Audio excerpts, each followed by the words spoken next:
আপনার কপালে আপনার ভাগ্যে যিনি আছেন তার জন্য সবটুকুন ভালোবাসাকে আপনি জমিয়ে রাখবেন। আপনি জানেন আপনার জীবনে, বৈবাহিক জীবনে একজন সঙ্গিনী আসবেন, এটা এক্সপেক্টেড।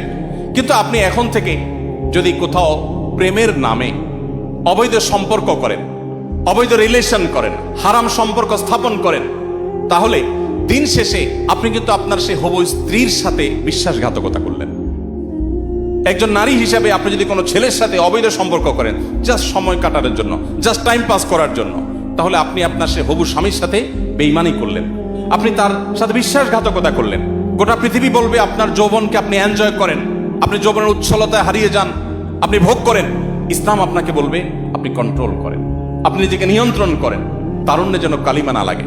আমাদের মুখতার ভাই বিবাহ সম্পর্কে বলছিলেন, একজন মুসলিম তরুণ তার তারুণ্যে মনে চাইলো আর কোনো পাপাচারে লিপ্ত হয়ে গেলেন, আল্লাহর অবাধ্য হয়ে গেলেন, বিবাহ বহির্ভূত কোনো সম্পর্কে জড়িয়ে পড়লেন। এটি কোনো মুসলিমের সাথে অন্তত যায় না। একজন মুসলিম তরুণ এতটা ঢিলা হওয়া উচিত না।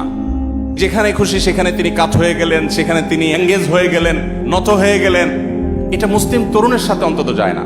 বিশেষ করে কোনো মানুষ বিবাহিত লাইফে থাকলে, তিনি যুগলবন্দি জীবনে থাকলে অন্য কারোর সাথে সম্পর্ক রাখাটাকে গোটা পৃথিবীর সকল সমাজ খারাপ মনে করে।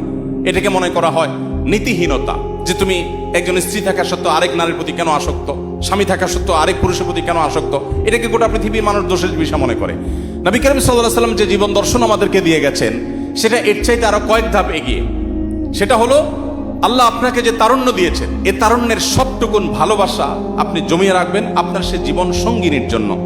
যেই যুবক তার তারুণ্যকে, তার যৌবনের চাহিদাকে কন্ট্রোল করতে পারে না, নিয়ন্ত্রণ করতে পারে না, তার চরিত্রকে হেফাজত করতে পারে না, তার সম্ভ্রমকে সংরক্ষণ করতে পারে না, এই যুবক আব্দুল্লাহ ইবনে ওমরের উত্তরসূরি হতে পারে না, এই যুবক ওমর রাদিয়াল্লাহু তাআলার উত্তরসূরি হতে পারে না, এই যুবক মুহাম্মদ সাল্লাল্লাহু আলাইহি ওয়াসাল্লামের অনুসারী হতে পারে না, এই যুবক কখনো আব্দুল্লাহ ইবনে মাসউদের অনুসারী হতে পারে না, এই যুবক সেই সকল সাহাবীদের অনুসারী হতে পারে না যেই সাহাবীরা মক্কার যাযাবর থেকে অর্ধ পৃথিবীর বাদশাহী করেছেন।